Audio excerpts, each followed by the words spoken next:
Хай манайхан Солонгост эрүүл мэндийн даатгал төлдөг хүмүүс маань 2 жилд нэг удаа эрүүл мэндийн үзлэг шинжилгээг үйлдвэрлэхгүй авдаг байгаа. Энд яг ямар үзлэг шинжилгээг авах боломжтой яг нэг бүршин дурдаад өгье. Нэгдүгээр биеийн индексийг өндөр чингээр үзнэ, хоёрдугаар хараа олон сонсгол, гуравдугаар цусны даралт, дөрөвдүгээр шээсний шинжилгээ, тавдугаар цус багталт, зурдугаар чихрийн шижин, долдугаар элэгний өвчин, ASD, ALD, RGT харуул тийм ээ. 8-дугаар уур шинийн сүрье, чэдний өвчин, эрентэйн зургаар харна. 9-дүгээр амны үндэ. Энэ жил болохоор зэрэг сондгоо онд төрсэн бүх хүмүүс маань энэ үйлчлэгийг авах боломжтой. Дээрээс нь 20-оос дээш насны эмэгтэйчүүд маань 2 жилд нэг удаа умаа үзэг хорт авдрын шинжилгээ өгдөг байгаа. Тэгээ миний шинжилгээний хариу хорт авдраг гарсан байна. Хэд хэдэн хорт авдрын шинжилгээг үнд төлбөргүй өгөх боломжтой. Гэхдээ насны заалттай тийм ээ. 20-оос дээш насны эмэгтэйчүүд маань умаа үзэг хорт авдрын шинжилгээг үнд төлбөргүй өгдөг. 40-оос дээш насны хүмүүс маань элэгний хорт авдрын шинжилгээ, 54-өөс 74 насны хүмүүс маань уур шинийн хорт авдрын шинжилгээ, 40-оос дээш насны эмэгтэйчүүд маань хөхний хорт авдрын шинжилгээ, 50-аас дээш насны хүмүүс маань бүдүүнгээдээс, 40-оос дээш насны хүмүүс маань ходоодны хорт авдрын шинжилгээг үнд төлбөргүй авах боломжтой юм биш үү манайхаа. Гэхдээ энэ бас яг тэр заалтныхаа дагуу тэгш болон сондгой гэсэн зарчмаар явдаг байгаа шүү. Одоо энэ жил сондгой л гэхэд дараа жил дахиад 26 онд тэгш онд төрсөн хүмүүс маань энэ хорт авдрын шинжилгээний үн төлбөрөг авах боломжтой. Би болгоом зэрэг хорт авдрын шинжилгээг энэ удаад шууд үзүүлдэг эмэгтэйчүүд тэмдэг дээр өгсөн. Яагаад гэвэл намайг зөв үзлэг хэлэх гэсэн чинь та энэ жил умаа үзэг хорт авдрын шинжилгээ үн төлбөрөг өгөх юм байна штэ. Энийг үзлэгийн хажуугаар хэлэх үү гэхээр окей гэд бүглэх хэсгүүдийг бөглөөд тэр бүглэх хэсгүүдээр юу байдаг вэ гэвэл өмнө одоо гэр бүлийн гишүүний ханайл нэг нь хорт авдраар өвчлөж ийсэн үү гэдэг юм уу тиймэрхүү юмнуудаар хариулдаг байгаа. Тэр гарын үсгээ зураад эмэгтэй өгөнгүүд шинжилгээний хариу хүрээд ир тийм ээ лээ. Өмнө 2 жилийн өмнө энэ бүх үйлчлэгийг би авч ирсэн. Гэхдээ аюу том улсын эмнэлэг дээр очиод өглөөрт очингуудаа ингээд тойроод бүх юмнуудаа үзүүлчихсэн байхгүй юу. Умаа үзэг хорт авдрын шинжилгээ үйлчлэгийг тэндээ өгч ирсэн. Тэгсэн чинь мэйлээр юм уу гэрээ хаягаар авах уу гэдгээд сонголт гарч ирсэн юм лээ. Би болгоом гэрээ хаягаар ингээд авсан байгаа. Ямар нэгэн асуудалтай хэсгүүдээ тэгээд дахиж өчнө хэнэ үзүүлэх шаардлагатай. Биби карта, биби бүр яг хүн шиг тийш харуулж байгаа. За тэгэхээр шинжилгээг өгөхөр явахдаа өмнөх оройн 9-оос хойш ус ууж болохгүй, хоол идэж болохгүй, кипшиг бүр огт юуж болохгүй шүү манайхаа. Үдээс хойш шинжилгээний цаг таарах юм бол 8-аас дээш цаг өлсгөлэн байх шаардлагатай. 8-аас дээш цаг ерөөсө кофе тамхи айлны чиглэж болохгүй. Тэгж шинжилгээнээр маань үнэн зөв бодтой гарна. Одоо би шинжилгээнийхаа эмнэлгийг хэрхэн хайх болон яг энэ мэдээлэлүүд хаана байгаа юм бэ гэдгийг тодорхой зааврыг оруулаад өгье. Шинжилгээ өгөх эмнэлгээ хайх зааврыг оруулж өгье. Тэгээ Конгом Пуум гэдэг аппликейшн руугаа орлоо. Нэвтрэх хэрэгтэй. Би царайгаа уншуулаа нэвтэрчтэй. За энэ дээр одоо Тэгшээгадар Пүрэвсэрэн 2025 онд эрүүл мэндийн даатгал ингээд үйлчлэгийг авах боломжтой гэж гарч ирсэн. Хуагинагийн дарна. Энэчнээс миний авч болох боломжтой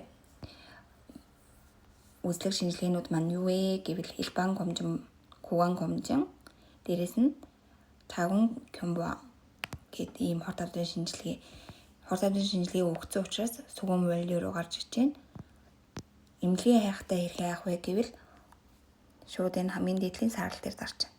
Тэгээд Илбан болон амны үндэ.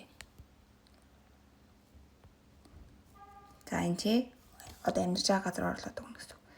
За сөөр гэж оруулсан чи ямар ч газар иж болно. Одоо өөрийнхөө амьдарч байгаа газрыг ингээд хайгаад үзэх юм бол боломжтой эмнэлгүүд нь гарчдаг ба. Уцрын залгаад цаг авч болно. Эсвэл очиж уулзаад бөглөх хэсгүүдээ бөглөөд тэгээд цаг авч болно. Шинжилгээ өгөхдөө анхаарах зүйлүүдээ Илбан гомжин анны гэдэг рүү орно. За ийшээ ороод анхаарах зүйлүүд нь энэ дээр байгаа. Мөн ямар шинжилгээнүүд хийх тийм бэ гэдгийг тодорхой бичээстэй байгаа. Юу н бүхэл мэдээлэл нь энэ дотор багтсан байгаа шүү манайхаа. Энэ заавраар шинжилгээний хариугаа шууд аппликейшнээс юм уу вебсайтаас нь харах боломжтой. Тэгээ энэ зааврыг ингээд скриншот хийгээд аваарай манайхаа. Сар болгон даатгал төлөөд идэг гэрний даатгалынхаа уур шимийг хүртэж чадахгүй болохоор айгүй харамсалтай шүү дээ. Тийм учраас энэ мэдээллийг бүр зорин хүргэж байгаа шүү манайхаа. Эрэгтэй хүнд нь хэрэгтэй мэдээлэлсэн болов уу гэж бодож байна. Дээрээс нь эрүүл мэндийн даатгалаар одоо чинь энгийн юмнууд хэрхэн юмнуудыг харуулъя л да. Эмээ ийм юмд саунд хийж өгдөг байхгүй юу? Ийм цаас утна. Тэнгүүд энд нийт эмийн төлбөр маань 33,520 болсон байна энэ дээр. Тэгсэн чинь тэнцэнээс эрүүл мэндийн даатгалаар хямдарсан үнэ нь 23,520. Тэгээ би ердөө 10,000 вон төлсөн байгаа. За тэгэхээр өөр эмээ харъя л да. Энэ чинь тосон зүрхлэг авсан байхгүй 8,910 болсноос би ердөө 2,600 төлсөн. Яж яхад өөрөө айгүй би суултай байхгүй юу? Арчаагүй. 2 жилийн өмнө миний яг үсний энэ хэсэг ингээд нэлхүүдээ халзраад ямар ч үсэхгүй болсон байсан. Улсын эмнэлэг дээр очиод яг арсны хэсэг дээр нь үзүүлсэн чинь яг юунаас болж халзралт үүссэн талаар ингээд шинжилгээнүүд аваад нарийн тогтоод юм хэлээ. Тэгээ стресс гэж гарч ирсэн. Тэр үед одоо амдраг охины виз гарахгүй нэлээ стресстэй байсан үеэс ахгүй. Тэгсэн чинь саяхан яг энэ хэсэг дахиад халзраад эхэлсэн байсан. Тухайн үед өгчсэн шинжилгээнүүдээ өгөөд дахиад яг адилхан эмчилгээгээ хийлгэж байгаа. Энд яг ийш нэлээд гүнрүү ингээд тариа тарьдаг ингээд ус ургах тухтай орчин бүрдүүлэхийн тулд тариа тарьдаг байгаа. Тэр тариа ингээд маш хүчтэй учраас миний бүр энэ хэсэг ингээд бүр хонхоод орсон байсан. Каблийн ясруугаа ингээд хонхоогоод амар ивүү. Тэгтээ бол одоо ус нь бол ургаад дууссан. Энэ хэсгийг дээр одоо яг эмчилгээтэй явж байгаа. Одоо эмнэлгээр явж байгаа үйлчлэгийн дээр би хэр их хөнгөлөлт авч байгаа гэдгийг бидээр харуулъя. Эмнэлэг дээр очиод хамгийн түрүүнд үзлэг хийхэд бол төлбөр төлдөг байгаа. Тэр төлбөр нь 19,790. Тэнцэнээс даатгалаас 9,900 төлөөд би өөрөө 9,800 төлсөн байгаа.